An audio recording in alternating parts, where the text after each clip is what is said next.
Նոյան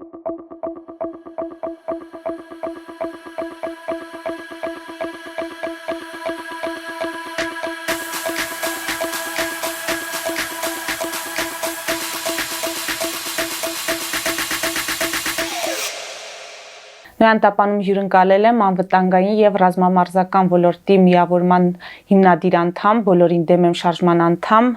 Նարեկ Ներսյանին, պարոն Ներսյան, շնորհակալ եմ հրավերն ընդունելու համար։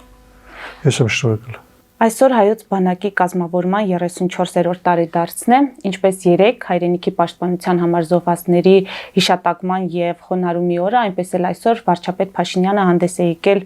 բավականին ընդարձակ ուղերձներով եւ այդ ուղերձների առանցքային միտքը հետեւյալն է՝ անել հնարավորը հզոր, ուժեղ, անվտանգ, զարգացող պետություն կառուցելու համար, որպեսզի նախ մեր նահատակների զոհողություններն իզուր չլինեն եւ երկրորդ չպատրաստվելով որևէ մեկի դեմ պատերազմի, այդուհանդերձ ունենալ ուժեղ, հզոր բանակ։ Հարցս հետեւյալն է՝ մեր իշխանությունների պատկերացումները կամ այսպես ասած փիլիսոփայությունը, թե բանակի հետ կապված, թե ուժեղ պետություն ասվածի հետ կապված, որքանով է համահունչ տարածաշրջանային մարտահրավերներին, ռիսկերին եւ աշխարհաքաղաքական զարգացումներին եւ որքանով արդյունավետ։ Տեսեք, խոսքը վարչապետի փոխվել է։ Եթե սրանից 1-2 ամիս առաջ հարցադրում էր կատարում, թե արդյոք մեր բանակը ումից պետք է ուժեղ լինի եւ ինչքան պետք է ուժեղ լինի, այսինքն հոգեբանորեն նաեւ ազդում էր հենց նույն բանակի վրա, ապա այսօր խոսում է ուժեղ բանակից։ Սրանք երկու հակադարձ մոտեցումներ են, սակայն պետք է նշեմ, որ թեկուզ եւ մենք ունենք ընդհանուր հայեցակարգ, թե ինչպես պետք է զարգանա Հայաստանի Հանրապետության զինված ուժերը, մենք չունենք այն հստակ ռազմավարությունը, թե դրանք ինչպիսի տեսք պետք է ունենան վերջնական, ինչպիսի արդյունք պետք է գրանցեն իրենց այն, այսպես կոչված բարեփոխումներից հետո, որոնք որ կարծես թե իրականացման process-ում են, սակայն որպես բարեփոխում չեն կարող դիտարկել, որովհետև դրանք տեղային փոքր փոփոխություններ են, ինչպես ատեստացիան օրինակ, որոնք որ մի քիչ շատ մեծ կլինի, ասենք մեր կողմից ուռճացած կլինի բարեփոխում անվանելը։ Մի կողմից խոսում են ուժեղ բանակի մասին, արդեն երեկվանից սկսած, սա լրիվ նորից կրկնեմ հագադիր է անցյալ խոսքին, այս 2-3 տարվա անցյալ խոսքին, եւ այս առումով պետք է ասեմ, որ հենց քաղաքացիական պայմանագրում էլ, երբ որ խոսում են տարբեր ներկայացուցիչներ, ովքեր որ պատասխանատու են ռեֆորմների համար տարբեր բաներ են ասում։ Մեկը ասում է, որ 20,000-ից պրոֆեսիոնալ բանակ ենք սարքում պետք է լինի, մեկը ասում է, որ ժամկետային ծառայությունը պետք է շատ կրճացվի եւ թողնվի ընդհանրապես արհեստավարժ բանակի վրա, ընդ որում արհեստավարժն էլ ինքը կարելի է տարբերակել, էլի, հիմնականում չեն տարբերակում արհեստավարժ բանակը եւ պայմանագրային բանակը, սրանք տարբեր բաներ են, բանակը կարող է լինել պայմանագրային, որը մենք ունեցել ենք նաեւ Արցախում, բայց արհեստավարժ չլինել։ Իր պատրաստվածությամբ, իր կարգապահությամբ, իր գրագիտությամբ եւ իր մոտիվացիայով ընդհանրապես արհեստավարժ չլինել։ Եվ կարող է լինել ժամկետային եւ լինել արհեստավարժ։ Չէ, բայց պարոն Ներսյան, այդ դեպքում պայմանագրայինները ինչի դիմաց են վճարվում։ Չէ՞ որ նրանք աշխատավարձեր են, չէ՞ ստանալու։ Գիտեք, աշխատավարձը շատ կարևոր բաղադրիչ է։ Աշխատավարձը անհրաժեշտ պայման է, որպեսզի մենք ունենանք պայմանագրային լավ բանակ, բայց բավարար չէ։ Որովհետև միայն սոցիալական իրավիճակը լուծելով դու շատ հարցեր ես լուծել, բայց դու չես լուծում բարեհոգեբանական, արժեքային եւ մոտիվացիոն բաղադրիչների հարցը չես լուծում։ Միայն դնել եւ ասել, որ սոցիալական հարցը լուծելով մենք կստանանք արհեստավարժ պայմանագրային բանակ չենք կարող։ Նույն ձևի համեմատականներ տանեմ։ Եթե անցյալից համեմատականներ տանեմ, մենք կարող ենք բերել ամենաաղքատ բանակներից մեկի օրինակը, դա ֆրանսիական հեղափոխական բանակն էր, որը որ արհեստավարժ էր բառի բուն իմաստով, թե իր կարգապահությամբ, թե մարտնչելու ունակությամբ, ամեն ինչով։ Կարող ենք վերել ժամանակակից բանակներից օրինակը, որը որ ճիշտ է պայմանագրային չէ, ժամկետային է, բայց արհեստավարժ է, օրինակ Իսրայելի բանակը, որովհետեւ մոտիվացիան բարձր է, չնայած նրան, որ Իսրայելի բանակում, ասենք, չեն ստանում այնքան գումար, ինչքան ստանում են Միացյալ Նահանգների պես պայմանագրային զինված ուժերում, հա, որտեղ ոչ միայն միջինից բարձր մի փոքր աշխատավարձ է եւ ունեն շատ առավելություններ, ասենք սոցիալական ապահովություն ունի, բժշկական ապահովագրությունը այլ է, հետագայում սովորելու կրթվելու բանը ուրիշ է։ Մենք կարող ենք այդպիսի անգամ կամավորական արհեստավարժ համապարփակ անվտանգության համակարգի ներսում մենք ստեղծենք կամավորական պայստազոր, որը որ ավելի ճիշտ ոչ թե կամավորական, այլ կամավոր հիմունքներով պատրաստվող պայստազոր ինքը ենթարկվում է պետությանը, բայց հասարակական միավորումներն են մարզում։ Սա արդեն համապարփակ անվտանգության համակարգի Ֆինլանդիայի օրինակ մոդելն է, որտեղ որ պայստազորները, ովքեր որ կարճ ծառայել են ժամկետային բանակում, այսինքն Ֆինլանդիայում ծառայության տեսակ կա, որը որ ասենք անգամ 9 ամիս է, հա? Եվ 9 ամիս հետո արդեն գնում են պայստազոր են դառնում իրենք։ Այս առումով իրենք մոտիվացված պայստազոր են, այստեղ այլ բան է գործում, ոչ միայն սոցիալական ապահովությունը, որ Ֆինլանդիայում ընդհանրապես կա, ոչ միայն բարձր աշխատավարձները եւ համերաշխության մթնոլորտը, շատ կարեւոր արժեքային բան եմ ասում, համերաշխության մթնոլորտը, ընկերվարություն, ընկերական հարաբերություն ընդհանուր հասարակության, հա, այլ նաեւ մոտիվացիան։ Եվ եթե մենք տեսնենք, որ ամբողջ Ֆինլանդիայի զինված ուժերը, որը որ 20,000-ը, հա, մոտարապես 20,000-ի կարգ է, ապա հարց կառաջանա, թե ինչպես կարող է Ֆինլանդիան մի քանի օրում մոբիլիզացնել 200,000 մոտարապես պայստազոր, այն էլ արհեստավարժ։ Այսօր էլ արդեն համապարփակ անվտանգության համակարգի շնորհիվ է, որ կարող է։ Մենք չունենք այսօր որևէ տեսլական, թե ինչպիսին պետք է լինի մեր Հայաստանի Հանրապետության զինված ուժերը։ Արդյոք պետք է լինի արհեստավարժ պայմանագրային, արհեստավարժ պայմանագրային եւ պլյուս գումարած ժամկետային, թե համապարփակ անվտանգության համակարգի ներդրման շնորհիվ ունենանք փոքր քիչ ռեսուրսներ ունեցող երկրներին հատուկ զինված ուժեր, որոնք որ կարող են ճիշտ է փոքր, ասենք, բանակի դեպքում շատ մեծ պայստազոր մոբիլիզացնել։ Ասեն, որ փնտրտուքների մեջ են, այդ մոդելի փնտրտուքի մեջ են մեր պատկանմարմինները։ Ոչ միայն, այլև վստահության խնդիր ունեն։ Մենք 2013-14 թվականից սկսած ունենք համապարփակի համար մոդելավորված պրակտիկ հասարակական միավորումներ, որոնք որ կարող են արդեն իրենց պրակտիկ գործունեությամբ սկսած պատերազմից, պայստազորը մարզելուց, համատեղ պահպանություն զինված ուժերի հետ իրականացնելուց, մենք այդ մոդելներ ունենք, մոդելներից մեկը ամենահայտնին ասեմ, որը որ ժողովրդի մեջ հայտնի, չնայած շատ ունենք, դա ոման է։ Եվ այսօր մենք չենք տեսնում օրինակ զինված ուժերի եւ այդ հասարակական միավորման պաշտոնական համագործակցություն։ Այստեղ ունենք մենք փոխվստահության, ունենք մենք ամբիցիաների խնդիր եւ դժվար է ասել, թե ինչ են պատկերացնում հենց կառավարող ուժում։ Մյուսը, որ ես չեմ տեսնում, դա քաղաքական կամքն է իրական բարեփոխումներ իրականացնելու։ Կարծես թե վախենում են նաև իրական բարեփոխումներ իրականացնել։ Ինչ պետք է աշխատել։ Գիտեք ինչ է, նախ շատ բարդ է այսօրվա շատ այսպես սպայական կազմի կրթվածության հետ, մենտալիտետի հետ, նաև կողմնորոշումների հետ, եւ ամենակարևորը փիլիսոփայության հետ։ Շատ կարծրացած փիլիսոփայական եւ աշխարհայացք ընդհանրապես կարծրացած, այսինքն որևէ փոփոխություն, որը որ այս կոմֆորտ իրավիճակից, կարծես թե կոմֆորտ իրավիճակից իրենց կհանի եւ աշխատել կտա, օրինակ, չգիտեմ, շաբաթական մեկ գիրք կարդալ կստիպի, որպեսզի նոր համակարգ ներդրվի, ապա սա չեմ տեսնում։ Այստեղ ես հասկանում եմ, որ նաև վստահություն կա նույն զինծառայողների նկատմամբ մի փոքր բարձրացիան։ Օրինակ ես ձեզ բերեմ, երբ որ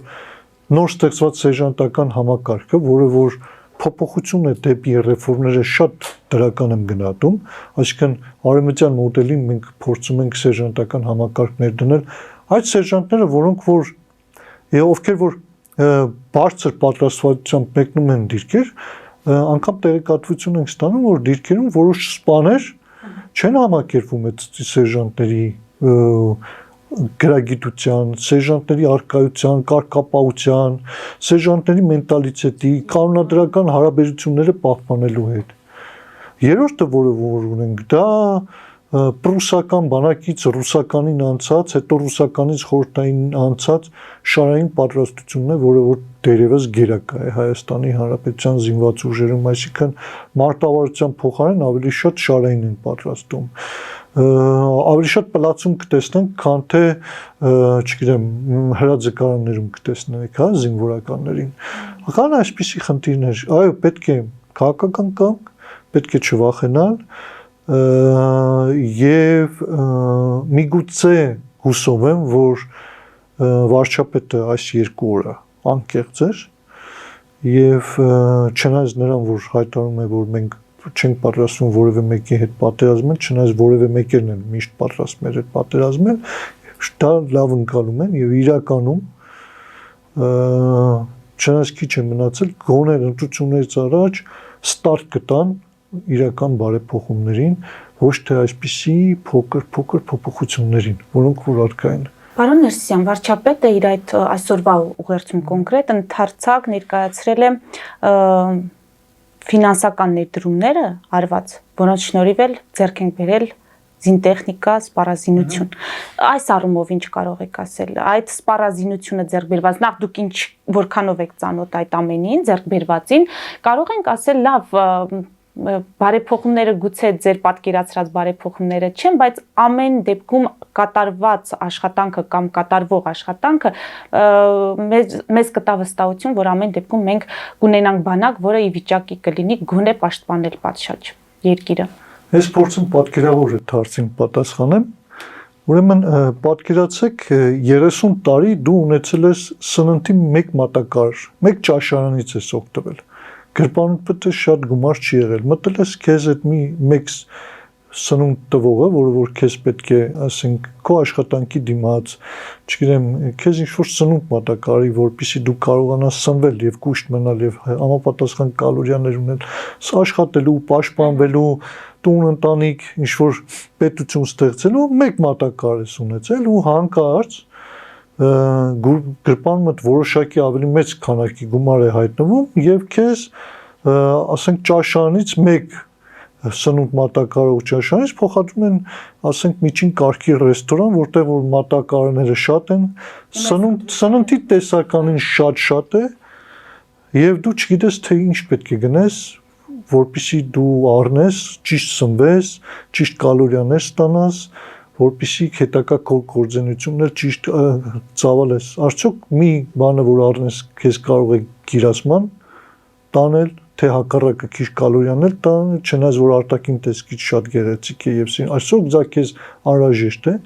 եւ դու սկսում ես գնել ամեն ինչ։ Քաղցավենիքից մի քանի տեսականի, առաջի երկրորդը մի քանի տեսականի առանց բանանելու, թե դա քեզ պետք անհրաժեշտ է, թե չէ։ Այս մոտավորապես այս իրավիճակը ունենք մենք սպառազինություն ձեռք բերելու հետ։ Եթե ես փոխաբերական իմաստով մոտավորապես ասեցի համեմատական, թե մենք ինչ ենք ստացել էլի սրանից։ Եթե օրինակ կարող մի բան գնենք, բայց բերենք եւ որպես մետաղաջարդում իրան ինչ-որ կոնցեպտներ գրենք, հա, իրան չհասկանանք իրականում, դա մենք ունենք այդ կոնցեպտը, պետք է մեզ այդ ընդհանրապես գնելու, թե չէ։ Սա մեկ։ Երկրորդ ամենակարևոր բանը, որ գնումների մասին են խոսում, դա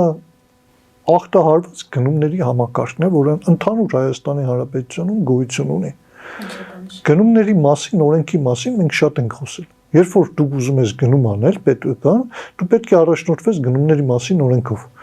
Այդ գնումների մասին օրենքը մեր համար շատ վտանգավոր է եւ ռիսկային է։ Նախ բոլոր պետությունները գնում են գնումների մասին օրենքը հենց պաշտպանական գերատեսչությունների համար մասնավորեցնելու եւ առանձնացնելու ճանապարհով։ Այսինքն հատուկ այնպիսի գնումների մասին օրենք են գրում, որոնք որ միայն կարող ես գնումներ կատարել քո անվտանգության կամ պաշտպանական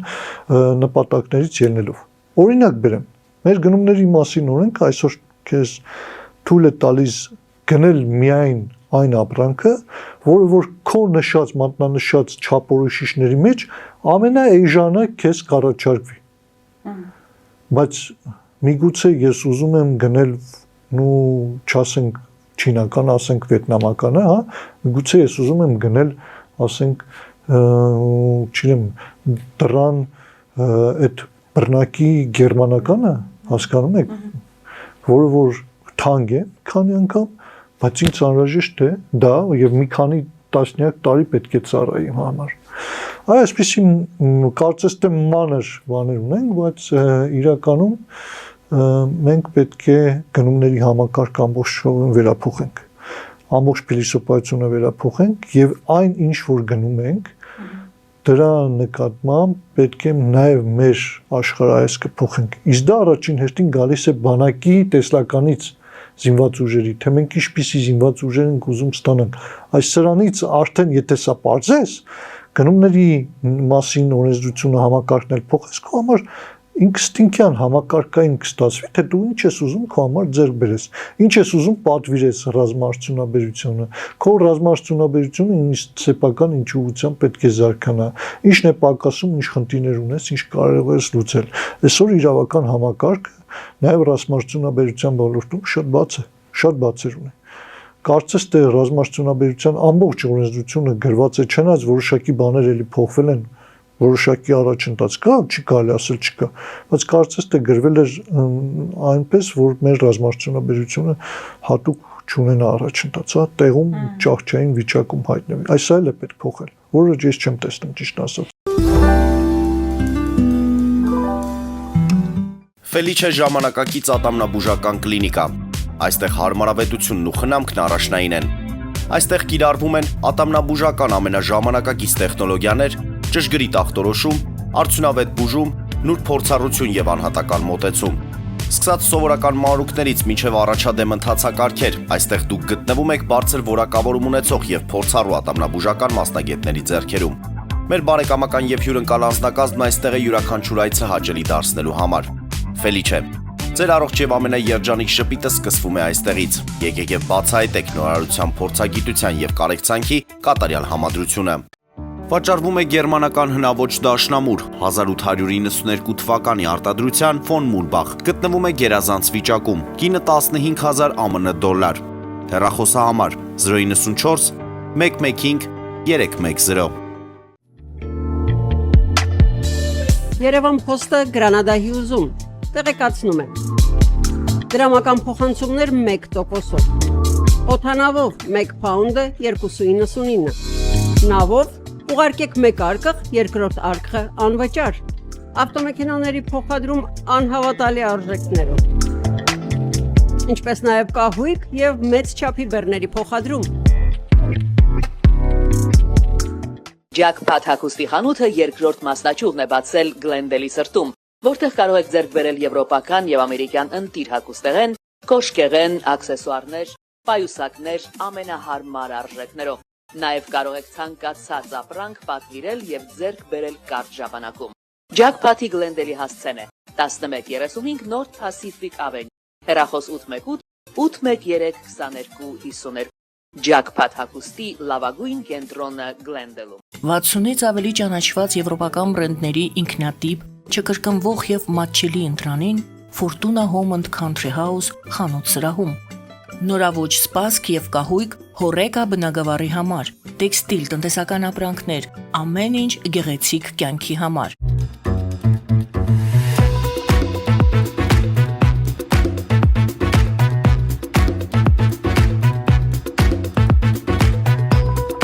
Արարատ ռեստորան, ընտանեկան եւ ընկերական ժամանցի լավագույն հասցե, սիրված արտիստներ, հյուրընկալ մթնոլորտ, հարուստ ճաշացան, անմահական խորտիկներ։ Արարատ ռեստորան, հասցեն անփոփոխ, սիրով սպասում ենք ձեզ։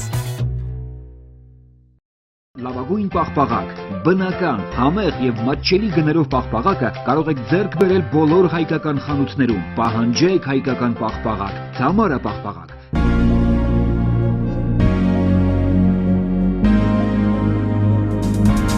Տպագրեք ձեր գիրքը Նոյան տապան տպագրատանը, ինչպես նաև թերթեր, ամսագրեր, բուկլետներ եւ այլն։ Հասցեն քաղաք Երևան, Իսահակյան 28 առաջին հարկ։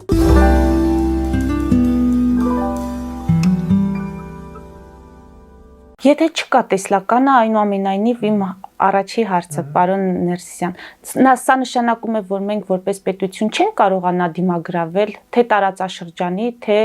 աշխարհաքաղաքական զարգացումներից բխող մարտահրավերներին ու ռիսկերին։ Գիտեք,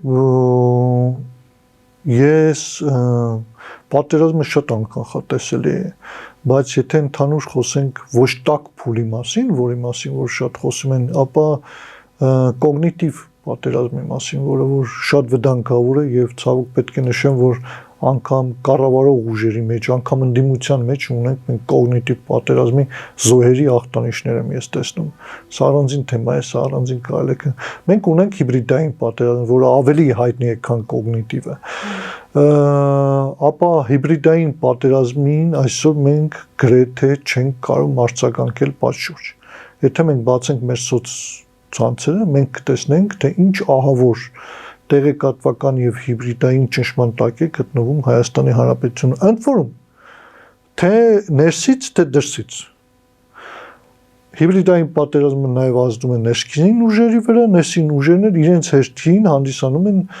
անկախ իրենցից ակամա թե հատուկ են անում, դա արդեն կարևոր չէ։ Այս պահին էլի տեսնում ենք, որ իրենք էլ են դառնում այդ հիբրիդային պատերազմի, տեղեկատվական պատերազմի մասին ու անգամ այդ իրար ատելը համերաշխությունից խոսեցինք, այդ համերաշխության բացառումը հիբրիդային պատերազմի նպատակներից մեկն է, հիմնական նպատակներից մեկն է, որպեսզի ազգի մեջ վերացնեն հենց համերաշխությունը, մեկը մյուսին ատեն, մեկը մյուսի հետ քաղաքական հայացքներով պայմանավորված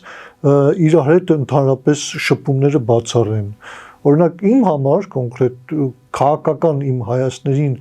հակառակ լինելու ուղղությամբ որևէ մեկին չբարևելը կամ որևէ հին ընկերոջ տեսնելը չբարևելը կամ անգամ նստել հետը մի բաժակ սուրճ խմել խորտ, որովհետև քո քաղաքական հայացքները դա քո քաղաքական հայացքներն են, բայց դրանք չեն կարող այնպես անել, որպեսզի դու դրանք սկսես սկանավորել քո մարկային ընկերական հարաբերությունը։ Հարգելու միմյանց ունակությունը, որը մեծամասամբ բացակայում է։ Պարոն Ներսիսյան, Իրանի շուրջ ինչ է կատարվում։ Զարգացումներ են կանխատեսում, ձեզ մոտ էլ տեսա, որ դուք այդպիսի կանխատեսումներ ունեք, պատերազմի հնարավոր։ Հիմա Հորդանանում մի քանի էսկադրիլա է ծանր գործանիշների տեղակայված ամերիկյան ու հիմնականում F-15 եւ F-15-երն են, եթե ինչ-որ բան չի ասի, ապա ասեմ, որ դրանք ծանր գործանիշներ են։ Նու ավիակիր խումբը արդեն հարվածի, այսինքն Կենտկոմի կենտրոնական հրամանատարության բանի տակ է եկել, այդ լոկալիզացիայի տակ է եկել եւ կարելի ասել, որ հոբ միջոցները ամբողջովին տեղակայված են, անգամ Իսրայելը ինքը նոր հոբ միջոցներ է տեղադրել Միացյալ Նահանգներից բերել, բոլորը սպասում են, որ ինչ-որ մի բան լինելու է։ Եվ այս կուտակումը, որ մեծ կա, բավականին մեծ մեկ ավիակիր խումբ չհաշված այդ կան բաները, այսինքն արաբական ներում այդ ռազմաբազաներում տեղակայումները, բայց այսօր հիմնական խոսքը գնում է նրան եւ այսօր զորավարժություններ սկսեցին, ռազմաօդային շատ մեծ զորավարժություններ սկսեցին, հիմնականում խոսքը գնում է դերևս Իրանին շրջափակելու, ինչպես Վենեսուելայի մասով արեցին, սակայն ըստ New York Times-ի երեկվա համարի մոտակա 48 ժամում հարվածել են։ Ես չեմ կարող ասել New York Times-ին, իհարկե սա հեղինակավոր պարբերական է իր կունենա աղբյուրները պաշտպանության գերատեսչությունում, բայց այսպիսի կանխատեսում նաև New York Times-ից է կատարվել։ Եվ մենք մեր գործողությունները մեր գործողությունները համապարփակ անվտանգության բաղադրիչները, որոնք որ խոսեցի, չեն վերաբերվում ոչ միայն պատերազմին, այլ վերաբերվում են նաև արտակարգ դրություններին։ Ինչպիսին է օրինակ հնարավոր միգրացիայի հոսքը դեպի Հայաստանի Հանրապետություն։ Ընդհանրապես այս դեպքերում ես չեմ կարող ասել մենք պատրաստվում ենք թե ոչ, այս ինֆորմացիան չկա, բայց համենայն դեպս համապարփակ անվտանգության համակարգը քանի որ չկա, ուրեմն պետական մարմինների վրա է այդ ամբողջ բեռը Իսկ պետական մարմինները հուսով եմ, որ պատրաստվում են բուֆերային զոնաներ, այսպիսի ասած, սարքելու համար, որպեսզի այդ ամբողջ միգրացիոն հոսքը չտեղափոխվի շատ արագ Երևան եւ մեծ քաղաքներ, որը որ ուղղակի շատ վտանգավոր է լինելու։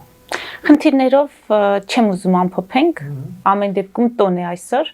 Ես ուզում եմ ձեր խոսքը մաղթանքը լսել։ Ես կմաղթեմ ավելի ճիշտ իմ խոսքը կամփոփեմ Նապոլեոն Բոնապարտի իր ֆրանսիական բանակի հետ կապված մեմուարներին, հիշողություններին, որը որ վերջի տարիներին գրել է, ուղղված այն իշխանավորներին, որոնք որ փոխարինել էին իրեն, այսինքն ազնվականներին, եւ այսպես ասում են, ու ինչ սարսափելի է, որ ազնվականի որդին պետք է պաշտպանի իր հայրենիքը ճիշտ այնպես, ասես նա վերջին ստորադաս մարդը լինի։ Եվ որ նա պետք է ենթարկվի հրամանների իր մարմինը թշնամու կրակի տակ դնելու կամ հավասարվելու արհամարելի հասարակ մարդու հետ։ Սակայն Աստված բոլոր մարդկանց ստեղծել է հավասար։ Իսկ ով է իրականում կազմում ազգը։ Ոչ ձեր լորդերը, ոչ ճարպակալած եպիսկոպոսներն ու հոգևորականները, ոչ ձեր ազնվականները ու ոչ էլ ձեր օլիգարխները։ Կգա մի օր, երբ ժողովուրդը վրեժ խնդիր կլինի իր համար եւ այդ ժամանակ սարսափելի իրադարձություններ կծագեն։ Ֆրանսիայում գործող պարտադիր զինվորական ծառայությունը, որը այդքան վիրավորում էր ձեր արիստոկրատական մեծամտությունը, իրականացվում էր անաչառ եւ արդար կերպով հիմնված հավասար իրավունքների սկզբունքի վրա։ Երկրի յուրաքանչյուր բնիկ քաղաքացի պարտավոր էր պաշտպանել այն։ Այդ ծառայությունը բերդ չէր դառնում ոչ հասարակության առանձին խավի համար, ինչպես ձեր նավատորմի ու բանակի արտոնյալ շրջանակները, ոչ էլ աղքատների համար միայն այն պատճառով, որ նրանք չունեին միջոցներ խուսափելու դրանից։ Պարտադիր ծառայությունն ամենաարդար համակարգն էր, քանի որ այդ բանակի կազմավորման ամենախելամիտ ձևն էր, հիմնված բոլորի իրավահավասարության վրա։ Դա հանգեցրեց նրան, որ ֆրանսիական բանակը իր կազմով դարձավ աշխարհի լավագույններից մեկը։ Զինվորական ծառայությունը պետք է ընկալվեր որպես ազգային պարտադիր արժեք, այլ ոչ թե որպես պատիժ կամ ստրկացում։ Հայրենիքին ծառայելը պետք է դառնար պատվի հարց, եւ կգա ժամանակը, երբ աղջիկը կհրաժարվի ամուսնանալ այն երիտասարդի հետ, ով չի կատարել իր պարտքը հայրենիքի առաջ։ Փառքի հանդեպ սերը յուրաքանչյուր ֆրանսիացու բնածին հատկանիշն է։ Ուզում եմ արժանապատիվ ծառայություն եւ արժանագույնս բանակ զինված ուժեր մաղթել բոլորին եւ այնպիսի բանակ ունենանք, որ անկախ մեր ծագումնաբանությունից, մեր հայացքներից մենք հաճույքով գնանք այդ զինված ուժերում ծառայելու։ Շնորհավորում։ Մեզ դիտողներին հիշեցնեմ, որ մեր ուղիղ եթերները կարող եք դիտել Patreon-ում, նաև այդ հարթակում աջակցել մեզ էկրանին երևացող QR կոդով։